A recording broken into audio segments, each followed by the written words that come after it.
Yo, it's your boy Dctree, and this is Dctree-Nation, the channel on YouTube that covers hoops and heroes. And today we're talking hoops. We're talking about San Antonio Spurs, y'all, and a potential free agent in John Collins that plays for the Atlanta Hawks. And I like this guy's game, man. I like his game more than Herm Edwards likes winning.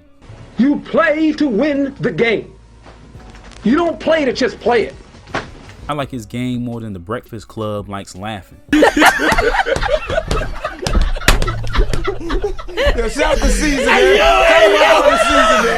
I like this dude's game more than the Hulk likes to smash things. Just for once in your life, don't smash. Big monster! Let's go! What I'm trying to say, y'all, is that I like his game. I like his stat line. We do need a big man. But I have to ask the question, are the Spurs willing to overpay for this guy? Is he worth the big bucks? Because that may be the only way they can get him. But before I jump too deep into it, if you like my content, please sub to the channel. Okay, I'm just going to jump straight into my point of this video. Are the Spurs willing to overpay? And they're going to probably have to overpay. And when I say overpay, I'm not saying necessarily give him a max contract, because clearly he's not a franchise player, but they may have to really push the limits and test his loyalty with some big numbers. And I say that because the Hawks currently are in a good position to go to the conference finals. They're in a very good position as of this video, you know. And even if they don't make it by some slim chance, you know, this has been a hell of a year for that organization. And, you know, do you leave a Trae Young, which can, you know, put money in your pocket? You see what I'm saying? You know, put deep playoff runs in your pocket for a San Antonio Spurs team that has missed the playoffs 2 years in a row. You get what I'm saying? Now, he may be one of those players that wants to, you know, build his own legacy. He maybe doesn't care about playing with Trae Young. But that's a young team. They got a young core. He's been playing well with Trae Young for a few years. His numbers have went way up since they drafted Trae Young. So you never know. And see, that's another concern as well.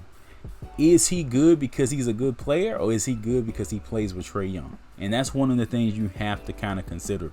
Because before Trae Young got to Atlanta, he averaged around 11 points per game. You know, once Trae Young was drafted, his numbers went way up. That first year with Trae Young, he averaged about 20 points per game, 7 rebounds. You get what I'm saying?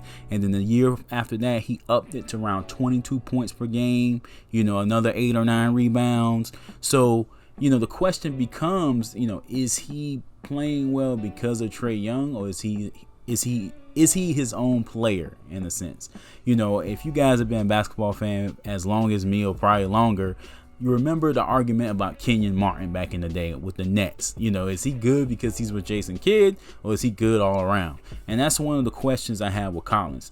This year, he's actually having, you know, lower numbers in scoring. He's averaging around 18, which I don't see as a bad, as a minus. I see it as a good thing, because, you know, Trae Young took his game to the next level. Obviously, he's going to require more touches, more shots, those type of things. So I'm not really going to knock him for that. But again, you know, we do know he's a capable 20-point scorer, and he's going to be looking for big bucks, man.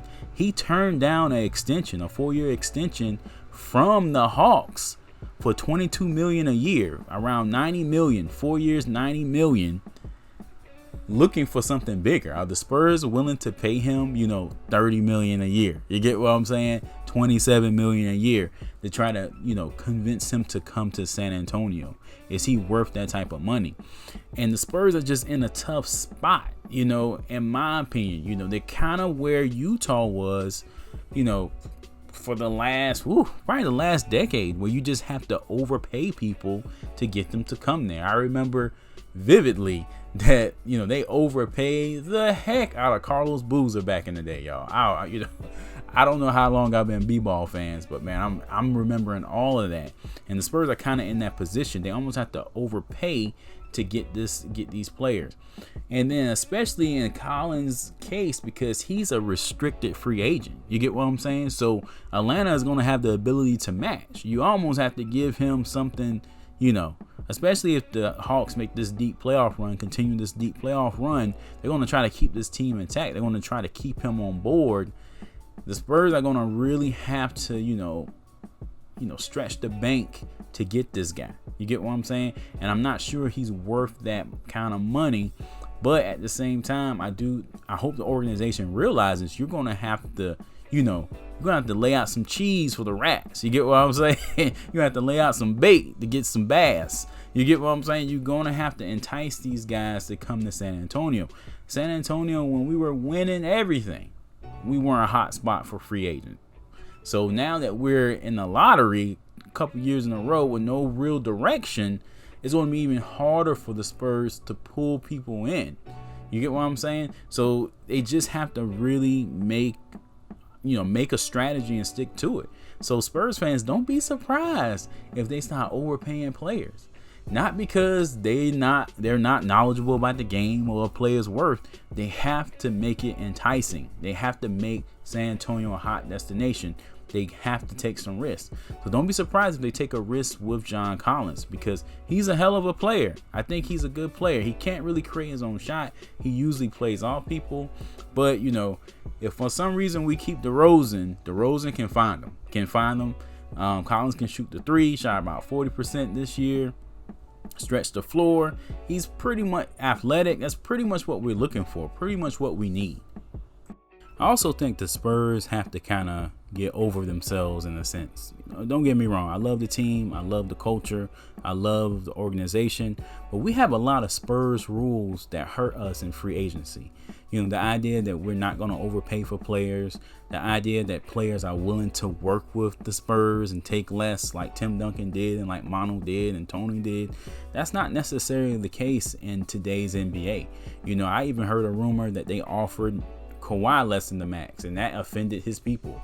You get what I'm saying? Things like that, the Spurs have to put to bed and go aggressively after free agents, even if it means overpaying a little bit. You know, don't become the Knicks now and just throw ridiculous amount of money away. But you have to be competitive. In other words, you have to be competitive with your salary cap. You know, with the salaries that you're offering these players, they get them to come to San Antonio at the end of the day. So I'm cautiously optimistic. I'm glad that we do have the cap space. I'm glad that we do have some options. I'm curious what we're going to do in the draft. Hopefully we can get lucky in the lottery. That'll be great. So the Spurs have some things to do this off season. So you just have to wait and see. All right, guys, that's it for this one. Let me know in the comment section if you're willing to overpay Collins for us to get him. You know, do you think the Spurs should do that? Should they hold their horses? Let me know. And thanks for kicking it with me. Be sure to check out the other videos on the channel, and I will catch you in the next one. Peace.